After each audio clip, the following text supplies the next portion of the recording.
What if you could build hybrid no-code and vibe-code solutions with n8n, Airtable, and Claude Code? Today, I'm showing you how to create a YouTube analytics analyzer and a title and thumbnail generator that people would actually use. I'm coming at this with 35 years of software development experience and 2 7-figure tech businesses. So if you're tired of people just showing you new tools and templates, this video is for you. First, we'll create the Airtable database, then we'll build out the n8n templates, then we'll vibe code the entire interface from scratch, and then we'll generate some viral titles and thumbnails. So I'm going to jump into Airtable. I'm going to create a new base, start from scratch. I'm going to rename this to YouTube Analytics SaaS. We'll pick a cool color. I'm going to use this existing template that I have to help me go a little bit further, but we need the title of the YouTube video. We'll add an attachment field for the thumbnail, num views. We don't need decimal places. And I'll just duplicate this a few times for number of comments.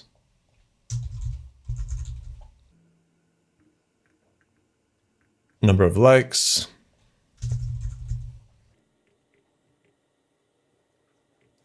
number of subscribers. We can add an uploaded time with a date, uploaded. Then we can add a URL for the actual YouTube video. And then we can actually turn that URL into a button. Open video.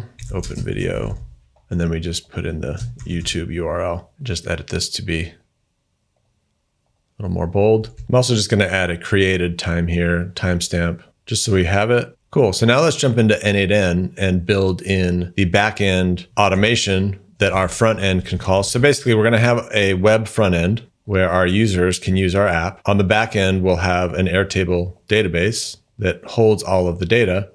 But we also want to have some n8n automations that our front end can call to do the work. And then it can save all of that information into Airtable. And then Airtable can serve all that back up to our web interface. So let's go ahead and add in a manual trigger to start. And then let's go ahead and set up our ability to query the Google API. So we'll do an HTTP call, and I'm just going to copy this from an existing node that I've already set up. We'll grab the URL here. Now I already have authentication set up in my n8n. So I'm going to go to authentication, predefined, type YouTube OAuth 2 API. Now keep in mind when you set the predefined credential and the YouTube auth, so you're going to want to open this up and create a new credential. And when you do that, it's going to give you links so that you can follow these to set up the credentials. You just want to make sure you follow that carefully. There's also some additional information here that will make more sense when you're going through the documentation. You want to make sure you add those scopes. So we have what we need here. We're going to enable the query parameters. And then just to get started, I'm going to only pass one parameter, Q. I'll go ahead and type n8n. When we build out our interface, we'll get a little bit more complex and add in some of these other options here, but I think that's all we need just to run a test here. So let's go ahead and execute this step, searching for videos that have n8n in them. So by default, it returns 5 results per page. And when you're testing, I recommend keeping the searches small because there is a quota on how much you can query their database per day. So you don't want to burn through all of your credits just by testing. So I'm going to leave it as is. We got 5 results here, which is good. So now what we want to do is loop through all of the different results. And we'll make this dynamic with a webhook in just a moment. Go ahead and use a split out. We'll pass in the items. Go ahead and run this. 5 items. So now we've got 5 items that we can now loop through. Now we're going to want to add another HTTP call. Now what we're going to do is we're going to get the individual data points for each of the search results that was returned by the main search. So I'm going to jump into my other automation and we'll just copy everything exactly. So here we're just putting in the URL for the API. Authentication, again, we're going to use the same authentication we used in the previous step. Now you should already have this working. And if you are running into any issues, make sure to jump into the No Code Architects community. You'll find all of these templates inside the classroom, and we promise to solve 100% of all of our members' tech issues. Now we'll go ahead and flip on the query parameters. We'll set up the different parts of the data that we want to extract, content details, snippets, and statistics. And we need to pass in the specific ID of the video, which we now have in our split out. So now one thing I'm noticing here in our search results is that we have a channel ID and also a playlist. So I think what we need to do here is just make sure we are only getting videos. So I'm going to add one more search parameter here called type. We'll go with video, and I believe that will work. Execute this again. Still seeing channel ID in here, but now we're not seeing a playlist. I'm also just going to add video duration and long just to see if that eliminates the YouTube channel Nope, still getting back a YouTube channel. So we could just filter that out and we'll refine that a little bit later. So here I'm going to add a filter. Have to run this through the split out again, where video ID string exists. So now we can execute this step. So we get 4 items. Perfect. Now here we will only have video IDs. Can drop that in and we'll execute this step. And then here we are. Now we're getting back all of our video information here. All right, so now what we can do is we can go ahead and add all of these videos back into Airtable, do a create record. And what we're going to use here is a create or update, because it could be when you run different searches, it finds the same video. So you don't want to have any duplicates. And so what we'll do is we'll create or update in case that video is already there. It's called an upsert. Now you will need to add your credentials here. I already have some in here, except it was selected the wrong one. So we'll create or update. Now what I'm realizing here is that we're going to come back to our database and we're going to add the video ID. And we're going to add the video ID from YouTube so that we can use this to compare whether the video exists or not. Choose our base, analytics, YouTube Analytics SaaS. That's the one we're building today. And I'm also realizing we didn't rename this. So I'm going to rename this to videos. Refresh the list, videos. Now columns to match on, instead of ID, we're going to use the video ID. And I'm pretty confident this is the ID that we want to use. Let me just double check that. So in our filter here, yeah. So we'll use this ID. We'll grab the title of the video. Actually, let's grab the description as well. So I'm going to add that here, insert to the right, long text. Description. Seems like a field we should have. Come back to n8n, refresh our fields, grab the description. Now we got the thumbnail. Now I notice it's giving different sizes, so make sure we pick the highest quality because we're going to analyze these thumbnails. Now we need to grab the views,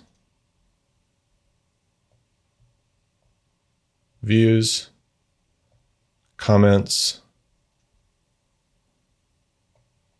likes. Now, I believe subscribers might actually be attached only to the channel itself. We don't really need the channel to do analysis of the best videos. Maybe we add that later. All right, so now we have to put in the uploaded date. Thinking ahead though, I'm just gonna make this a bit more simple and just turn this into a traditional text field, and we will insert the published date here, execute the step. All right, so that works. We'll come back to Airtable and there we've got our videos. So now we know that our search is working okay. All right, so let's keep it moving along. We created the database for videos and we built out the n8n template. Now let's go ahead and build out our GitHub project. This is just where we're gonna store the code that we're about to create. If we create this now, it just makes everything a little bit easier. So I'm gonna head to my GitHub. We'll create a new project. And remember, this will be inside of the No Code Architects community. Mark it private.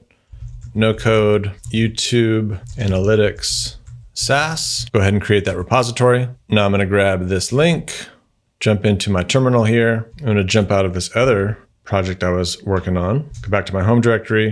I'm going to do a git clone. So if you're following along, just go ahead and do that. If you run into any snags, just jump into ChatGPT, let it know what you're trying to do. You do have to have your SSH keys set up if you're using a private repository and you use this type of link. If you make that repository public, then you can use HTTPS and get around that. But if you ever get stuck, if you need to install Git, just come up to ChatGPT. How do I install Git? And then put Mac or PC. And then if you run into any struggles, just copy and paste that into ChatGPT and it'll walk you right through it.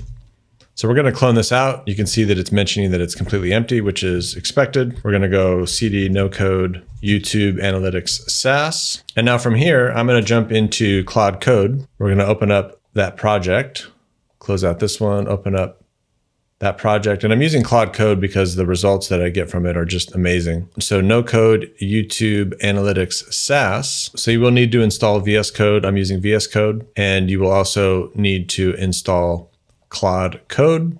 You can watch this video all the way through and just watch me do it first, and then you can come back and do it yourself. I'm not seeing the Claude Code window pop up, so I'm going to go ahead and just create a new file. Now we can see it there. I'm going to hit Claude Code. Installing Claude Code is relatively simple just follow their instructions on their website. Now it's just asking for permission to access this folder. We'll go ahead and say yes. And just to show you, you're going to go to the Claude Code page, and this is where you can run the installation. In your terminal, you will copy this and you'll drop that right here. If you don't have npm installed, then you'll need to install that first. You can use Homebrew to do that. So you'll need to install Homebrew first. You can check that out at Homebrew. If you're on a PC, you'll have to find instructions for Claude Code for PC. You can copy and paste that to install Homebrew. And then once you install it here and you have VS Code installed, then you can basically open up a terminal, new terminal. You can type Claude and it will open up like this. You can run it here. And then I believe you can type IDE, and that's what will integrate it into your VS Code. And then you'll have this over on the right side here. So now it's waiting for our first command. So I've got a prompt here that I just created that you can cut and paste for yourself. If you take a screenshot of this and put it into ChatGPT, it should give you this exact prompt here. This is a miniature prompt that I'm using to create this SaaS accelerator framework. And then I've just simplified it a bit just for this project because that prompt takes a little bit of time to run.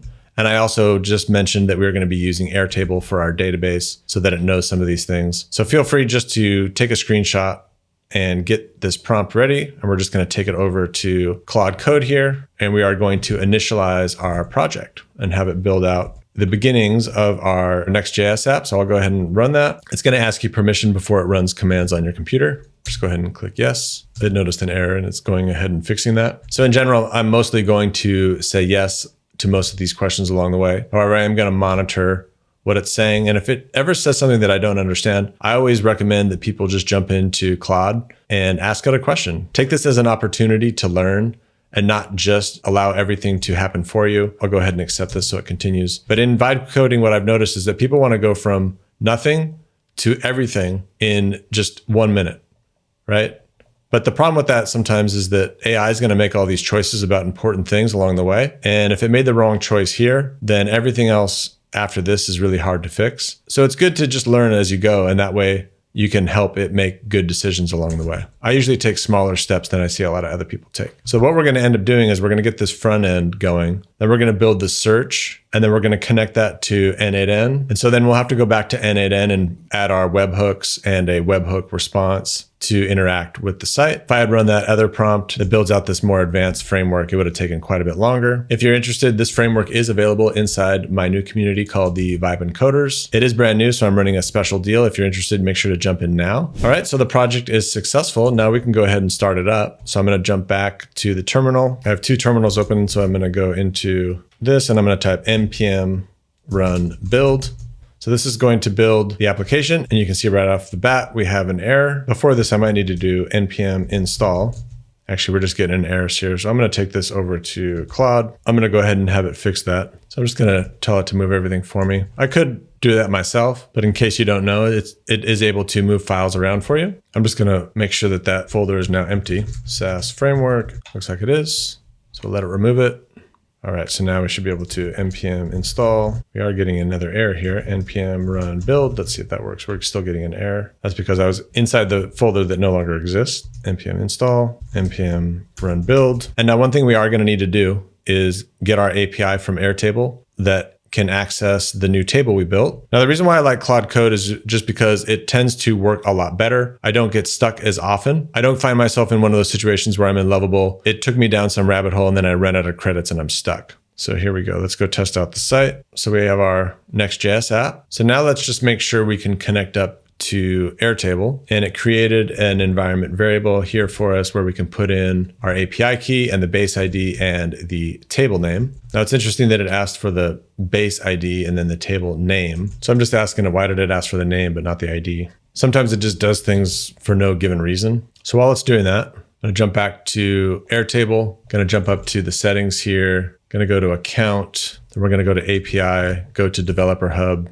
gonna go to personal access tokens, going to create a new token here, create the YouTube SaaS demo. And then for scopes here, I think we really just need read, might need write. We're not going to need comment, base read, maybe. Just going to add these just in case. Base write. Don't think we need anything else. Block manage, webhook manage. And then we want to be able to only access a specific base. Analytics. We'll go with YouTube Analytics SaaS, create token. I'm going to grab this move it off to the side, see where Claude is here. So now I'm going to go ahead and fill in this information, put in the API key here, base ID, that's right here. The first ID here after airtable.com, don't include the slashes before the table ID. Grab that, drop that right here. Table ID, we'll grab that right here.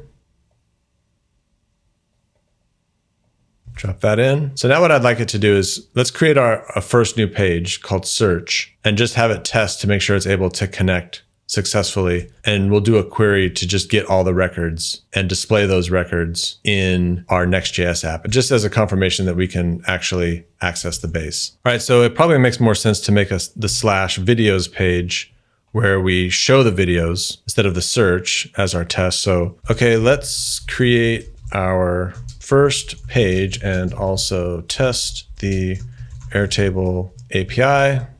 Let's create a new page called /videos where we access the base and table, read the columns from the base and display a HTML table of all the rows in the table, and then we can build from there once we know it works. So once we have this, then we'll actually build the search page, have the search page call our n8n automation. We'll tweak this to have the webhooks and the webhook response. We'll build out the search and then come back and build out the other features, like being able to generate viral titles and thumbnails from the successful videos that we search for in the interface. So we're making good progress. Let's go ahead and keep going here. So it's going to go ahead and install an Airtable library to make everything easy. So just building out the assets that we need. Just going to mostly accept everything. I get a lot more picky than in the beginning when I mostly just let it run and do everything that it needs to do. And then after we build all this out, I'll actually deploy it. So I'm not sure if it reloaded. Let's take a look. Bring our app over here closer to,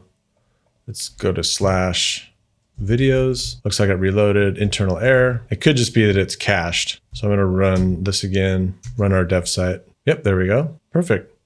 So now we're pulling in those records, noticing it's not showing the thumbnail. So we'll fix that. Not right now, but we'll fix that. We'll turn this into a button instead of a URL. We don't really need to show the video ID, but it is working. Perfect. We'll also add some navigation in. Let's actually do that now. Okay, the videos page is working. Let's go ahead and make /the main homepage, the search page. So on that page, let's go ahead and add a search text box and search button, much like a Google search. Let's also create some navigation, a header template that all pages inherit. So basically I want to be able to create a header that all pages have. So we can put search and videos right here, and then we'll have it something like that. We should probably also just add a footer as well, just for consistency. We'll have our search here, and we'll be able to click back and forth between the search and the videos. And then if we do our search, when it's done with the search, it'll just automatically go over to the videos. Might as well also create a footer. So now this is something that's automatically created in this template. But again, it's good to just walk through these things and kind of see how they work. Inside the header, let's have two links, one for search and another for videos, each linking to /videos. Now in the footer, we might add like our terms and service links or something like that. I might just type that now. In the footer, add terms and privacy links that do not have real pages nor go anywhere, just show them. So when it's done doing this, it'll add that in. It's pretty cool. You can just build out your application just by talking about it. And again, if there's anything here that you don't understand, feel free to just cut and paste that into Claude. Tell it what you're doing. Tell it that you want to know a little bit more about what it's doing, and it'll tell you. It might not be everything that you need so that you could code this from scratch, but if you keep doing that, then you'll get better and better, and you'll be able to vibe code better and better. Even the concept of Next.js, there's all sorts of different frameworks to build your SaaS. So even ask about that. Say, hey, what are all the different frameworks I could use to build a SaaS? And it will list this one, but it'll list a bunch of others, and you can go down a rabbit hole and just learn about all the different options and why you might pick one or the other. It's a great use of your time. All right, so let's see if it refreshed. All right, so we have our YouTube analytics page. We have our search. It actually created the search for us. Cool. And we've got our footer down here. Awesome. Terms and privacy. Pretty simple to do. Use the search or view all the videos. So if we go here, it goes to the videos page. Search, and we'll clean this up so it looks a little bit nicer. So we can add in additional fields if we'd like. All right, so the first thing I'm going to do is just get this search to work. So I want to be able to click search and then have that search hit the backend automation here. So what I'm going to do is I'm going to remove this.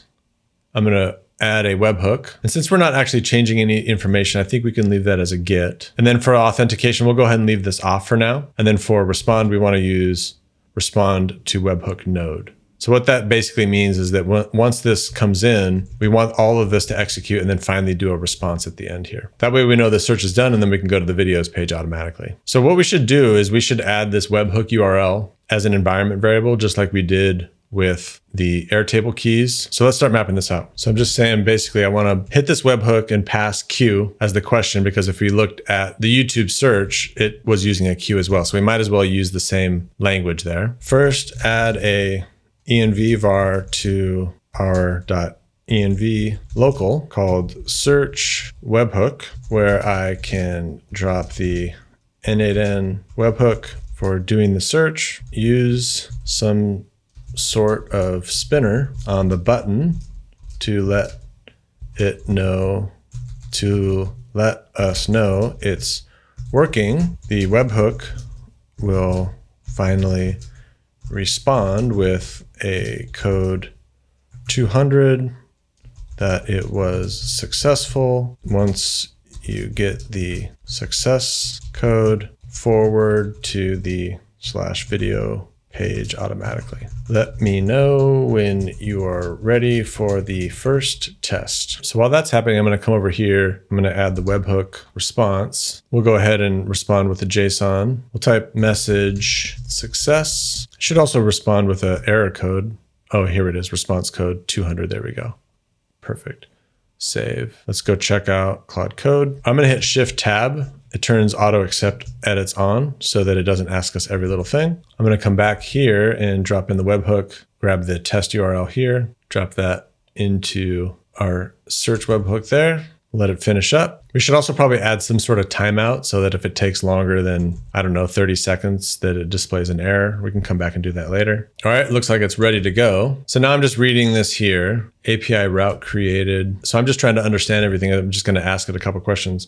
So it sounds like you made a route just for clicking the button, and that will call the backend URL on n8n directly and wait for a response while the spinner runs. And then in n8n, we should see this queue there. Cool.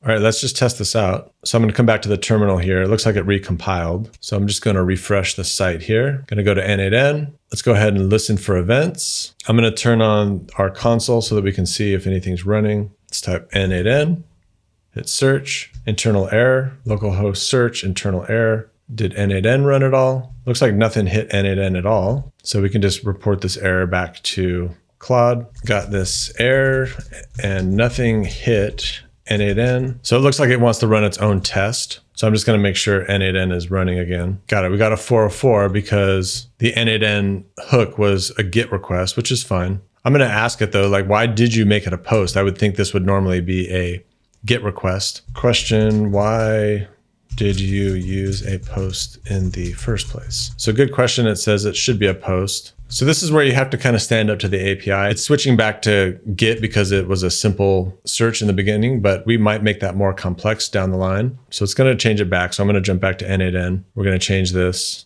to a post. Let's go ahead and listen for a request. Come back to our app. Did it restart? I'm not sure it restarted. I'm going to do a build and a restart just to clear out the cache. All right, refresh the page. Type n8n, search, boom. Happened so fast, I didn't actually see the whole thing run. So now let's actually save this and execute the whole workflow. n8n, search. Okay, we got the search going. Check out n8n. Perfect, it's running. Comes back.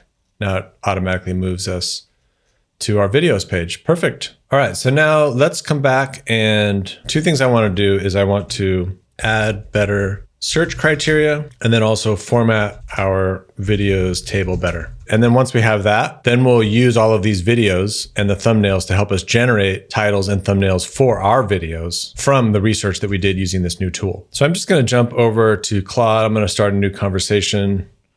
I'm using the Google API's YouTube search for doing research. What are all of the search criteria that I'm allowed that I can use and their query params? And while that's running, one thing I just realized is that over here in our workflow, we didn't actually take in the value here, which is Q, and map that into our search. So let's fix that. That was hard coded before. And then once we improve the UI, we'll map in all those other variables as well. So let's check this out.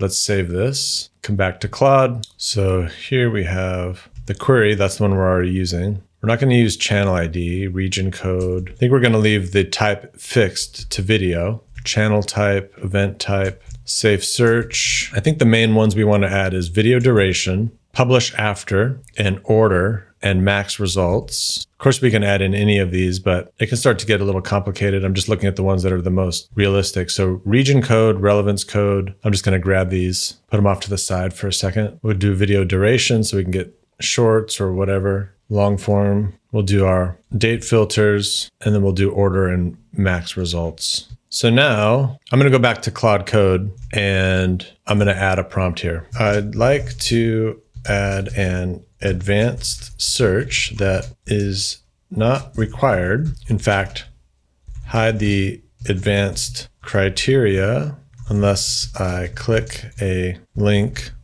or what's the suggested best UI practice here. So I'll ask it that question before it goes. I'm just kind of curious as to like what would be the best thing here. Usually I'd think some sort of arrow that's pointed like this, and then you click it and it expands or something, but I'll just ask Claude what it thinks. Let's add the Google API search fields listed here. I'm just going to paste it. Use dropdowns or date fields and pass the proper data to the backend. Given the details here, feel free to do any Google API research needed, update the UI, and then update the post made to the backend using the proper Google API variable names so it's easily mapped on the backend. Before you proceed, let me know what you think the best UI is for exposing the advanced search fields when needed. With Claude Code, you need to be extra verbose when you want it to come back and ask you something. If you're not real clear with that, sometimes it'll just move forward and just pick something. But in this case, I wanted it to give me a suggestion on the advanced search. Recommended UI pattern, collapsible section. As long as that's what other platforms do, that's fine. This is where I think things get super cool. I tend to vibe code in stages like this because I find that it just has better results than if I try to go from here to here in just one prompt. If I build these things in stages and I engineer things along the way, it's a whole lot easier, but I don't make a mistake here that ruins everything and then I'm just in this loop and I can't get out of it. I tend to do research in Claude. I build my initial prompt. I start to build things out. I continue to do research, build out prompts, test things, just like this. That way I know that I'm comfortable with all of the decisions that are made along the way. I often tell Claude to look up the web and make sure it's doing things right as well. And so you can see here, because I told it to, use drop downs and to use the proper values, it's nice because now it's going out there and making sure that it's getting all the right codes and everything. So it's just going to improve the user experience. Now, would have Claude have done this on its own? Maybe, maybe not. You don't know. So we're almost ready to test. We'll let it rerun the build. While it's doing that, I'm going to just cancel out there. It's missing a select field, so it's going to fix that. Let it run the build again. It's running into a few more errors. We'll just let it fix itself. All right, so we got this running. So let's jump back. Let's rerun the app. Make sure it runs. All right, we got an error right away. Or maybe that was before. There we go. All right, we got the advanced search. Oh, all right. Crash and burn. Let's get that fixed. Now, if you don't want to use Claude Code, you can try to fix that yourself if you want. I don't want to, so I'm just going to move forward. So it looks like it was having an issue with a empty value, which is interesting because now it's putting something there, which may or may not be an issue because that might pass none along to the Google API, and that might mess with it. So I'm going to pay close attention to that. Basically what I'm saying is that for empty values, it's putting in a none. And I'm not sure what that's going to do with the Google API if we pass none into some of these fields.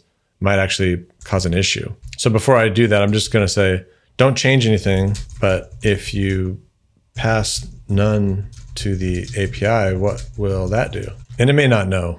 So let's see, good catch. If none, it will treat as a literal value. Exactly. But it's basically saying that the way they did this is that when they actually send the value, they end up sending it as undefined. So is it working now? Refresh, show advanced. Okay, here we go. Region, duration, published after, max results. So they did, that should have been a drop down as well. Have the max results as a drop down with increments of 5. Just from a usability standpoint, I don't really like that. All right. There we go. All right, now let's go back to n8n, and I'm just going to execute just the webhook to see what things look like. Listen for the event. There we go. View count, published after. Max results, so we'll leave that at 5. Do n8n. Search. What do we get? There we go. So we got our video duration published after an order. So now let's set everything so we have a variable. And we can pass everything in. So listen for test event. Let's set everything. n8n, region, United States, language, English, duration, more than 20 minutes, sort by upload date, published after, today, max results we'll leave at 5, search. Okay, there we go. Now we can map all of these in properly. 1, 2, 3, 4, 5. Let me just check that here. 1, 2, 3, 4, 5. I should have done a published after. 1, 2, 3, 4, 5, 6, 7. There should be 7 terms. 6. All right, so we're not seeing the max come through. Let's set what we have now, but I'll go back and fix that. So type, we're going to leave video duration. Let's add region code.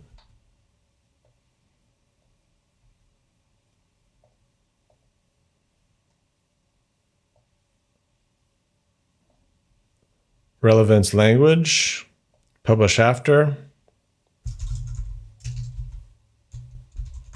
and order. So that's what we got now. Let's go ahead and save those. And now I'm just going to mention that it didn't seem like max results was coming through. So even though it was set, didn't see it come through. Probably has some sort of issue in the code. Maybe when it changed it into a select box. So it's not sending it if it's 5 because that's the default. So let's just double check. Let's change it to 10. Let's set everything here. Come back to webhook, listen, n8n, search. There we go. Max results. Okay, so now let's finish out our mappings here. Max results, and one more, which is published before.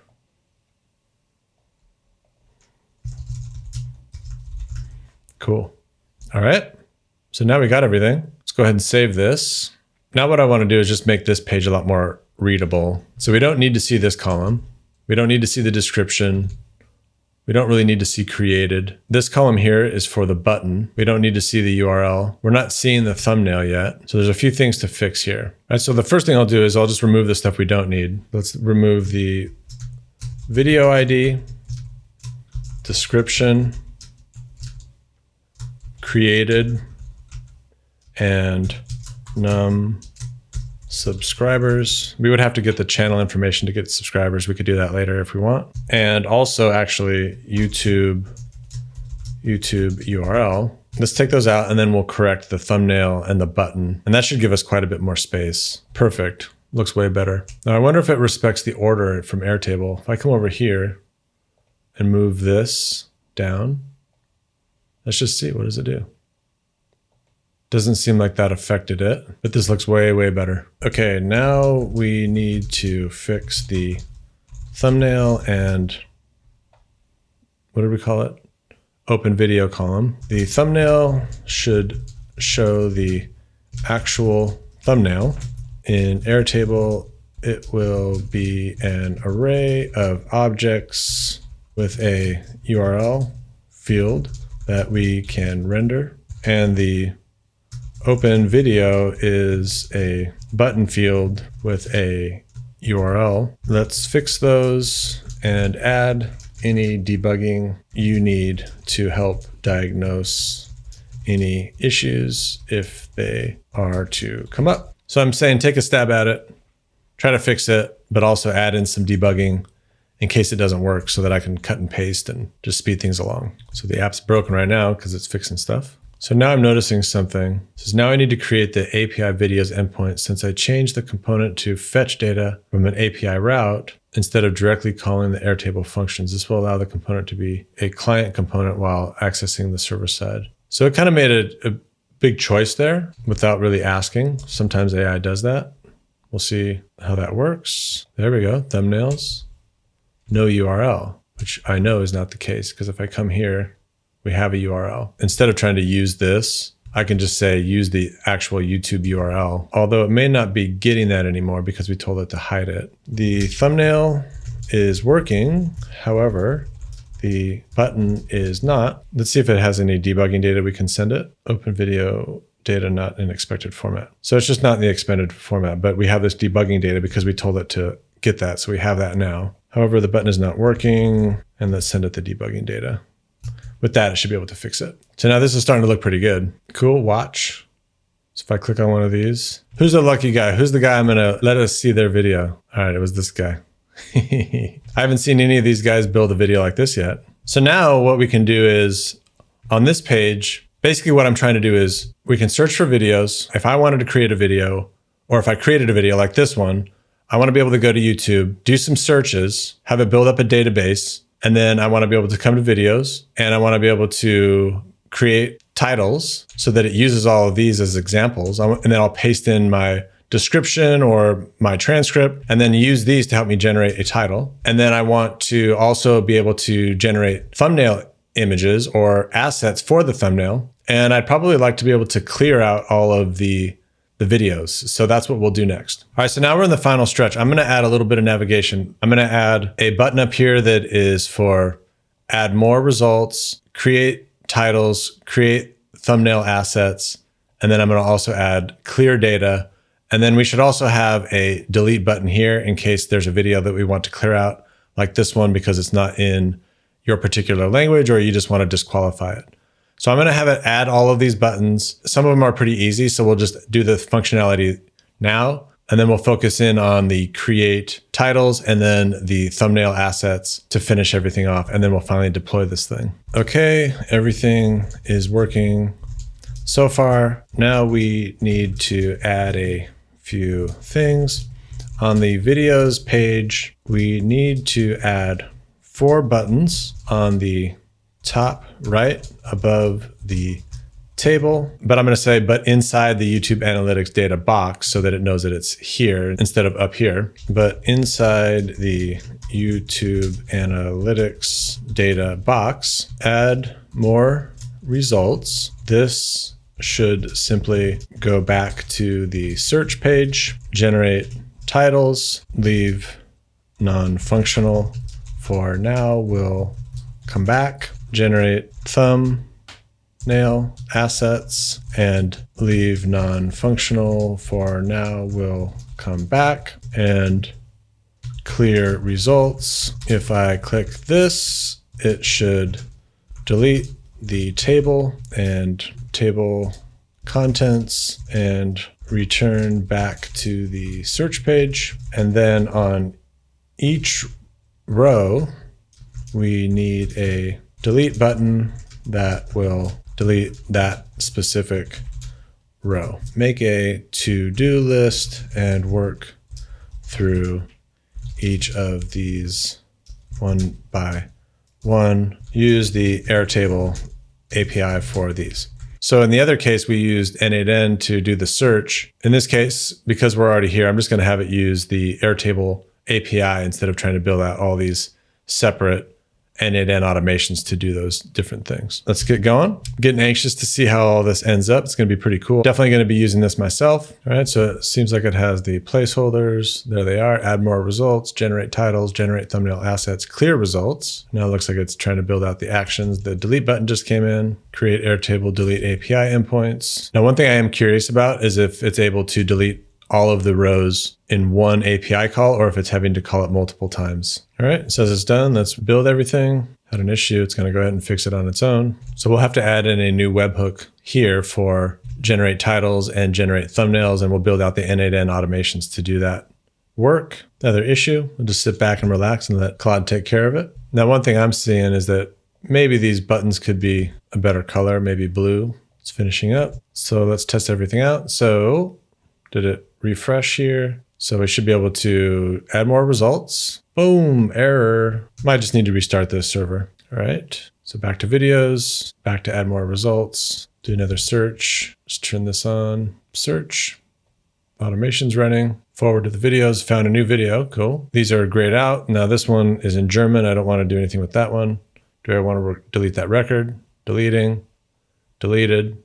So that means it should be deleted from here as well, which it is, cool. Clear all results, all the videos are gone. Okay, add more results, n8n. Oh, hadn't had that running yet. Search again, there we go, cool. All right, so now all we need to do is add in the generate titles and the generate thumbnail assets. So I'm gonna go over into the n8n automation here. I'm gonna shrink this down. I'm gonna go ahead and move this up. I'm gonna create 2 more webhooks. This will be for generate titles. And we'll go ahead and just move it to a post now, since we had that issue earlier. So we have generate titles, and we'll add webhook generate thumbnail assets. Now I'm saying assets because maybe from the thumbnail, because we're going to use their thumbnails to generate new assets, but you might not necessarily want to copy the whole thumbnail. You might want to just pull one element from it. I'm going to use Flux and Fowl.ai to do this. You could obviously use any image generator. You could use OpenAI. I used Fowl because you can give it an image and create an image. Move this to a post. All right, so we've got those ready to go. These will be pretty simple automations to build out. So we're almost there. Okay, now let's create the functionality for the generate titles and image assets. Let's create the env vars for the webhooks. Generate titles webhook and generate images webhook. Let's do that first, and then we'll build each of these individually. Now, while that's working, one thing that I should have been doing along the way, which I encourage you to do more often than I have, is to actually commit your code to the repo. So in the beginning of the video, we checked out our repository. We should have been checking this in along the way at every success in case we went down some rabbit hole that we shouldn't have. So I know what I'm doing, so I didn't think I was going to hit one. But if you ever get into a situation where you have a bunch of features that are working, and then all of a sudden you do something and now nothing's working, and you haven't made checkpoints, which you can do in Git, you can commit all of these so you can just revert back, then you get yourself into a situation that is frustrating. So once this is done and it has these in here, then I'm going to go ahead and do that. So one thing I noticed is that its to-do list has all of this here, and I don't want it to do anything yet. So it's starting to add some stuff. Don't add the code yet. I have some special instructions. Please wait. All right, so let's copy in the webhooks now. So we got the generate titles. We'll take the test. We'll drop that here. And you use these environment variables. You don't want to hard code that into your application. That way, when I deploy it to production, I can just take these variables and change them and use the production URLs. All right. So now for the titles, this is what I want to do. When I come here and I say generate titles, I want it to pop up a box, a text box, where I can put in my description and any special instructions. And then what it's going to do is it's going to take my description and special instructions. It's going to look at all the titles, and it's going to generate titles from the titles that I've searched. Now I might end up having like 50 or 60 different titles for it to pick from, depending on how much research I do. And so it'll have more choices to make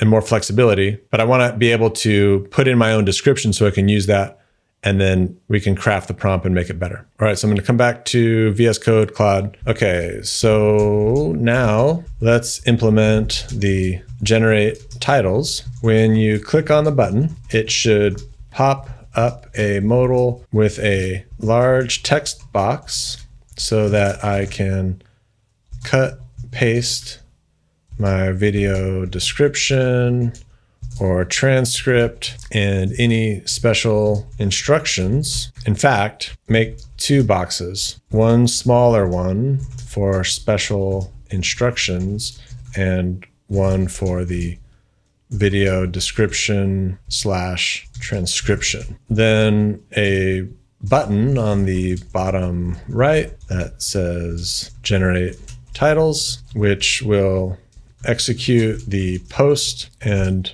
a button spinner animation, which will trigger the post to the webhook, and it will wait for the 200 response, which will include a JSON of suggested titles, which should be rendered in a new modal or replace the existing modal. Probably better to do a new modal. What do you think about that? Same modal or new modal? And then it will have a button for done so that the modal closes and we can take a new action. Answer my questions first, give me a chance to respond, and then make a to-do list and get busy. When you are ready, I can accept the webhook in n8n, build out the automation, and then fully test the feature. All right, so it's got my question in here.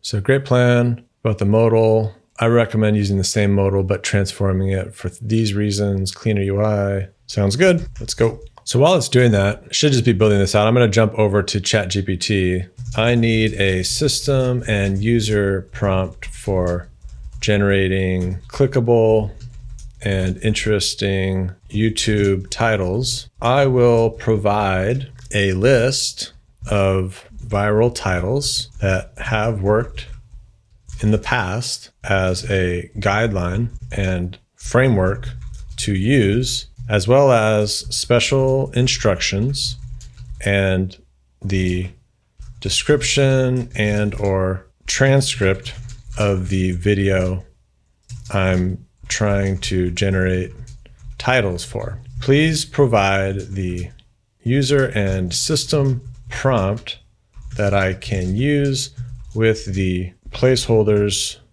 where I can inject the titles, special instructions, and description / transcript. So we got our system prompt. So it said only output 5 titles. We should probably change that. We might want to make it a little bit more flexible, match the tone, format, and viral structure of provided examples. I think, well, let's just go with this, see what it does. We can always change this part later. I am going to have it produce more, but I can just change that when I cut and paste it. And here's the user prompt with the placeholders that I can inject. Could jump into n8n. So here are going to be generating titles. So the first thing that we're going to do is really just use OpenAI and then respond back with the JSON. So I'm going to go to OpenAI,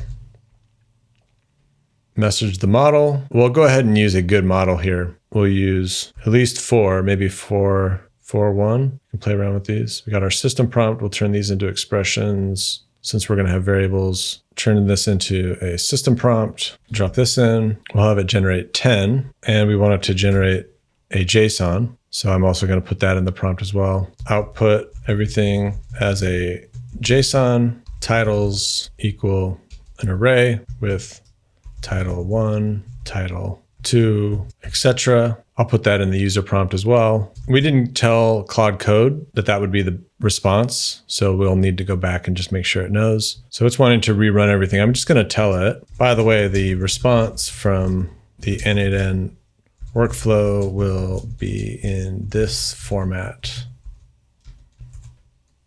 So that's good. Let's grab the user prompt. Now we don't have all of the data we need. We're going to need to, so I'm just going to paste the expression here. I'm going to have to pause. I can just put the webhook here. Sometimes you just have to kind of go back and forth to get these things going. Response code 200. We're going to respond with a JSON, which is going to come from OpenAI. How's the actual app doing? So it's here. This is enabled now. Cool. All right. So it seems like it's ready. I'm going to do the build because it didn't do it this time. Run build. So it gave us a warning there. Using image could result in slower LCP.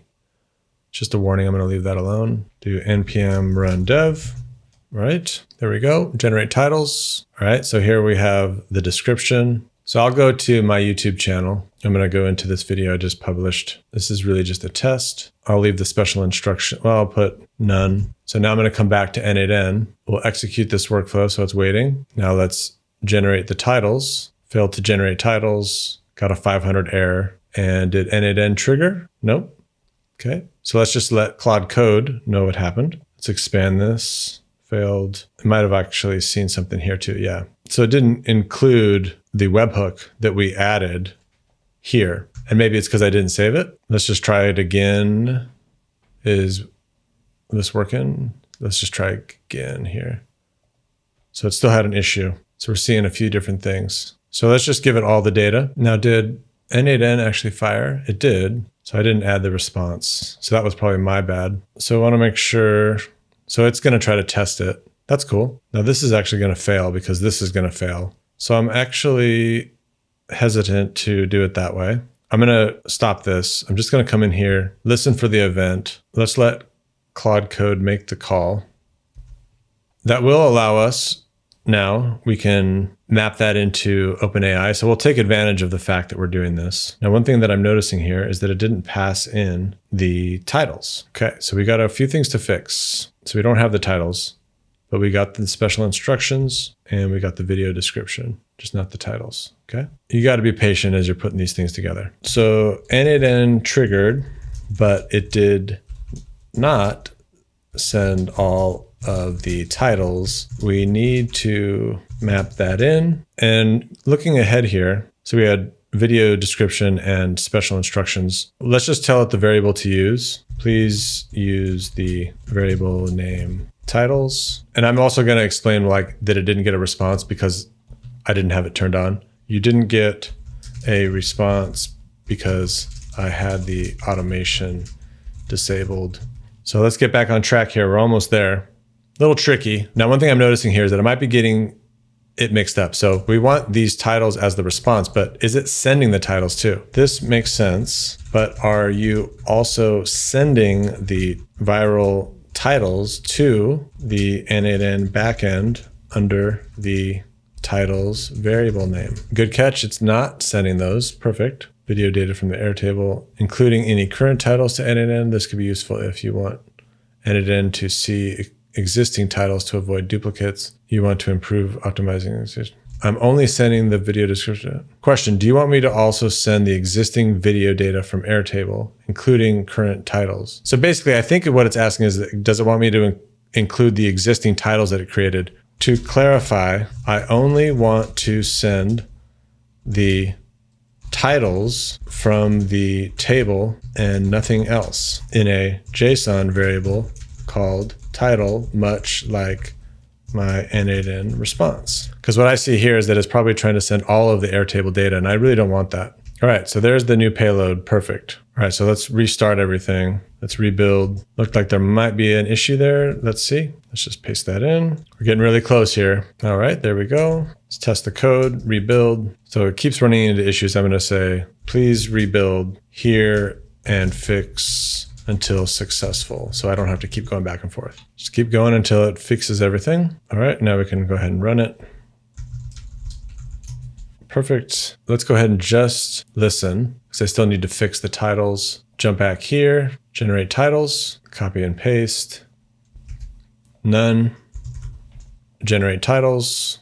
What do we got in? Okay, so we got n8n here. Here's the description, special instructions, and the titles. Perfect. So now what we want to do is I want to quickly create an expression to break those up. So now let's fix we got the special instructions here and the video description. So that's fine. What we need now is the titles, because I believe this is going to come through as an object, which is not what we want. Because if we look at the actual output, actually it's doing that.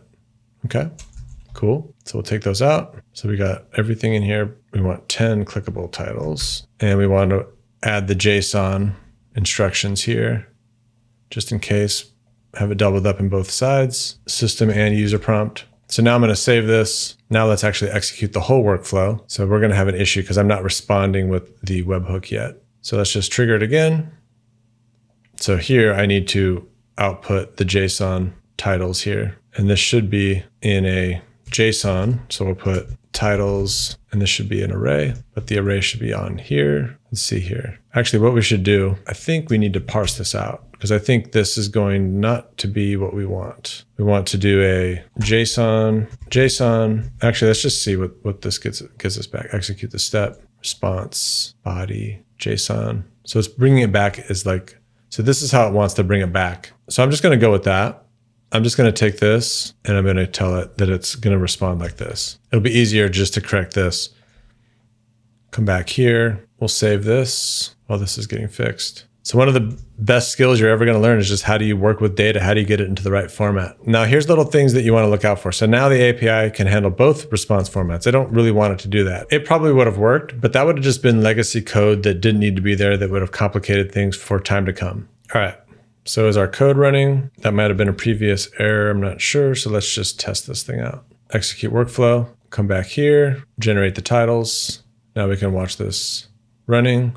It will respond. Come back to our app. Boom. There we go. Cool. Now, the only thing I could say is that this format here is not the greatest format. I really want something that I can easily copy and paste somewhere else. Let's update that final modal window, make it a little larger so I can see all the titles without a scroll bar, and make them more easily cut and pasted somewhere else. So it might make this change, and it might just actually change it here. Let's see, but we might need to run it again. It'd be cool if it actually gave us that little cut and paste icon. I'll say it's saying copy any title to copy it to your clipboard. That would be cool. Let's see if it, can you make them not side by side? Don't put them side by side, full length, one on each line. There we go. That's better. And then we should be able to, but it lost the cut and paste. We should be able to cut and paste each title or the whole list. And again, I forgot to do the get. So as soon as we finish this up, I'm going to commit everything. So unfortunately, I had to revert here. So we'll have to run that again. It's doing quite a bit of work since our last mod. So it says we have a better interface now. Let's check it out. There we go. So we can copy individuals and we can copy the whole lot. Come over to my notes and we've got all of the individual titles. Awesome. So now, like I said, let's come back. Let's save all of our work. I'm back in my original directory here. Let's do git status. So git add star, git status. We should see all these ready for commit. We're also going to add in the git ignore, git add dot git ignore, git. Now we'll do git commit first check-in point. Perfect. All right, so now let's go ahead and build out this final feature, which is to generate thumbnail assets. The idea behind this is that we should be able to take a thumbnail, select it, and then use AI to generate parts of that image. I don't know that I want to actually just have it copy it because there might be somebody else's face in there, but there might be something about it that I want to pull from it. Like this one here. Here's one of my own videos that I just happened to pull through, which is this video here. So what if we wanted to copy the hooded man here and reuse something like that? So I was playing with foul.ai. It seems to be able to do this. If you upload an image, it's able to produce a graphic that is similar. Now I'm using the lowest quality model. I didn't play around with the prompt at all and I was able to do it. So my thought is that I'm not necessarily going to use everything in this and just place it as a thumbnail, but I can grab the graphics from it. I can download it, pull it into Canva, and then finish the thumbnail from there. I can take out the words, I can redo everything that I need to do, and really use this system here as a way to inspire myself to create better thumbnails every week as I publish new videos. So let's go ahead and finish this out. My thought is when I hit this button, it allows me to select one of the thumbnails. Although now that I'm thinking about it, it might actually be better if I could just click on a thumbnail and it pulled up the modal and allowed me to put in the prompt and had the final image there. And I could just rerun the image generator as many times as I want. So let's go ahead and just implement it that way. That seems like it's more user friendly. So I'm going to jump into Claude. Now let's finish the generate thumbnail assets feature. Instead of using the button, I'd like to be able to click on a thumbnail and have a modal pop up that allows me to write a prompt. Below that will be an empty placeholder where the image will be generated and populated. When n8n returns with the image, there should be a button to say generate image after the prompt has been added. And once the image pops up, I should be able to change the prompt and have it regenerate the image. You will need to pass the Airtable URL to the backend n8n automation along with the prompt. Let's build out the UI and allow a first test. The response from the n8n automation in the body will be a single URL that you can use to display the image in the modal. Also add a yellow box when hovering over a thumbnail so that we know it can be clicked. Read through this and make a plan and let me review before you begin. So while this is running, I am going to jump over to file and I'm going to go to curl here. I'm just going to copy this so that I can come back to n8n. I'm going to go to this workflow here. I'm going to do HTTP call. I'm going to import a curl command. Looks like it added in some additional information that's breaking it. So let's remove that. So there's something about this that it's breaking. Got it. It was just wrapping the code and breaking that. So we have the prompt here ready to go.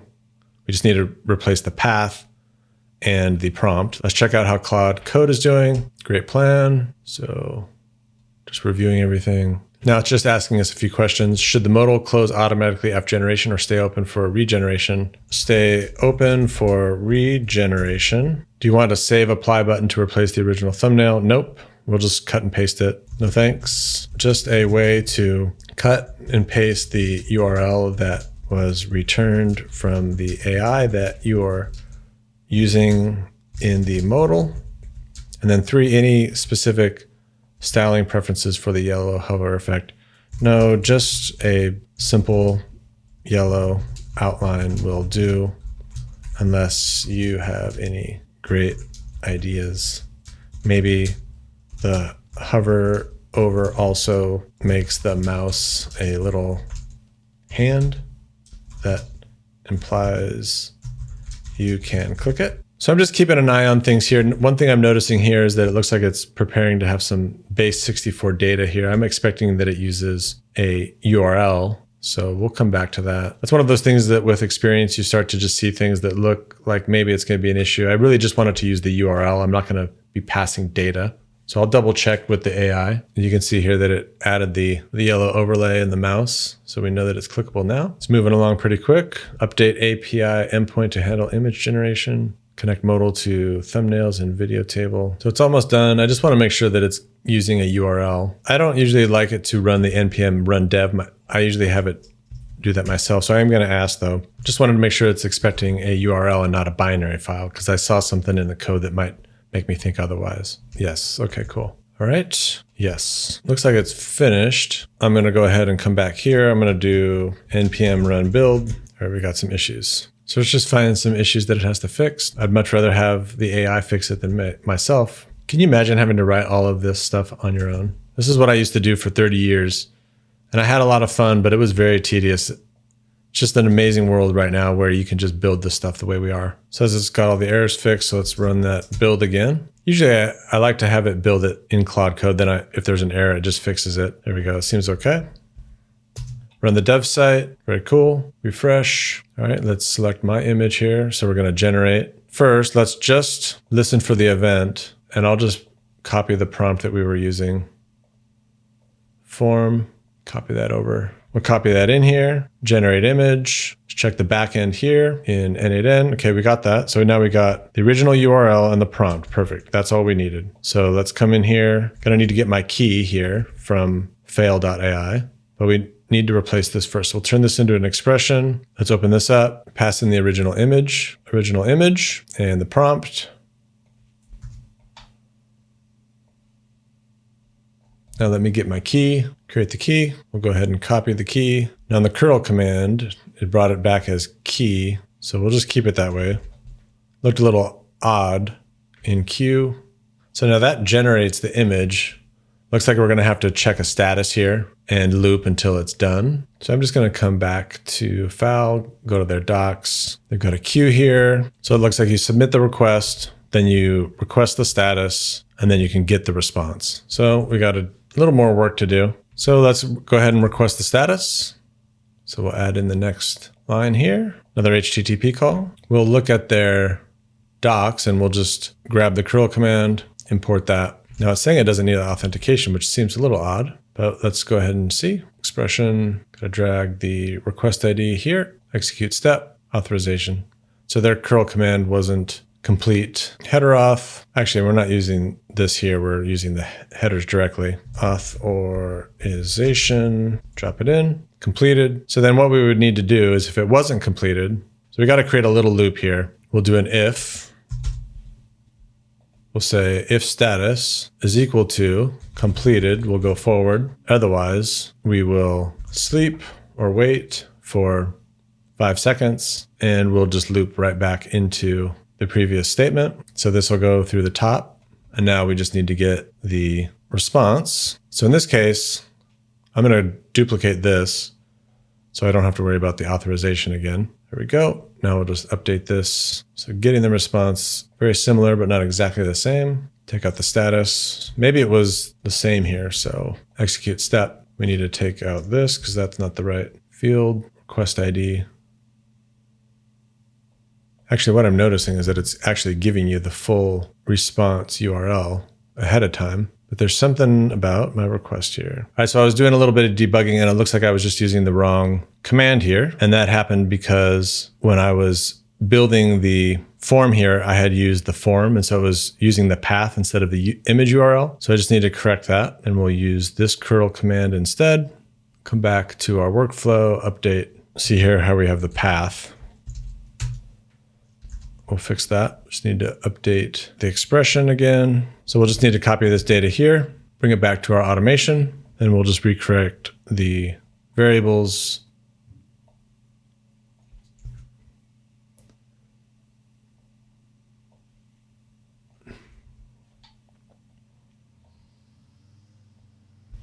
There we go. Execute the step.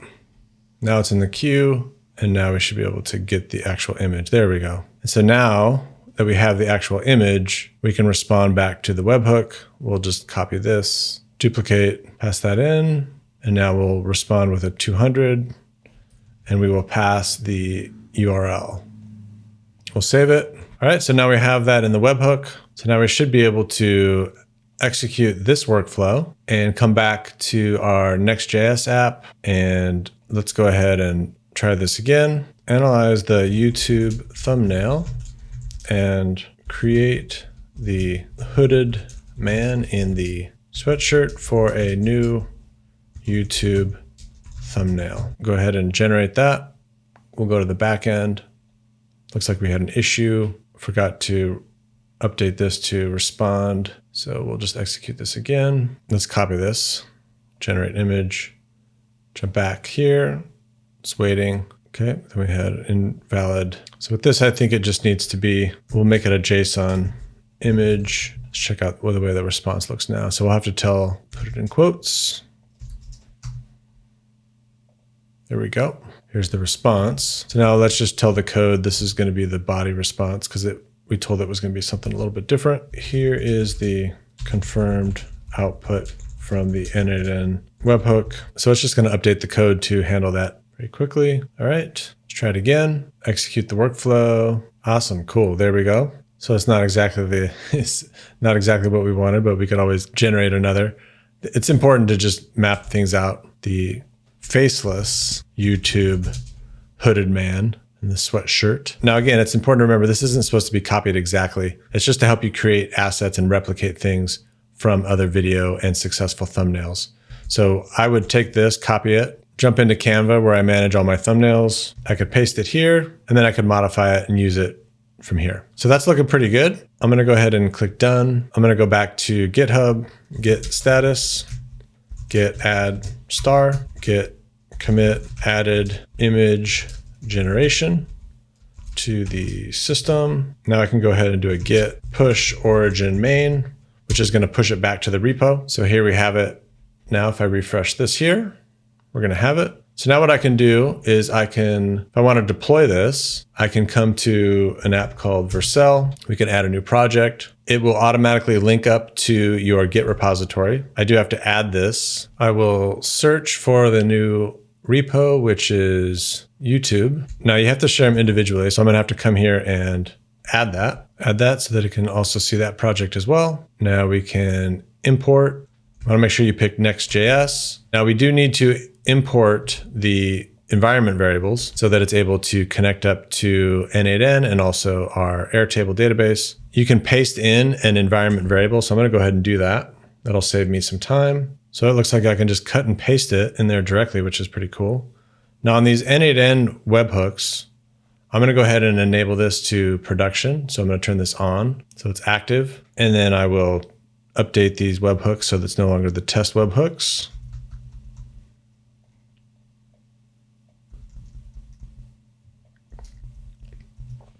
All right, now we can go ahead and deploy the app. We might hit an error or two, in which case we'll just fix those and redeploy. All right, looks good. Go to the site. We got the search, we got the videos. These should all be still here. Perfect. Let's go do a new search. But first, I'm just gonna make sure, I'm gonna go to executions here so we can see our commands coming through. We'll do a new search, n8n agents, run that search. Should see that coming through on n8n. There it is, succeeded, perfect. Generate titles. Here's the description, special instructions, none, generate titles. Come back to n8n, perfect, going very smooth. Here's our titles, we can copy and paste these. And then finally, analyze the YouTube video thumbnail and regenerate the faceless hooded man in bright green into a new YouTube thumbnail. Generate image, should see this in n8n, and there it is.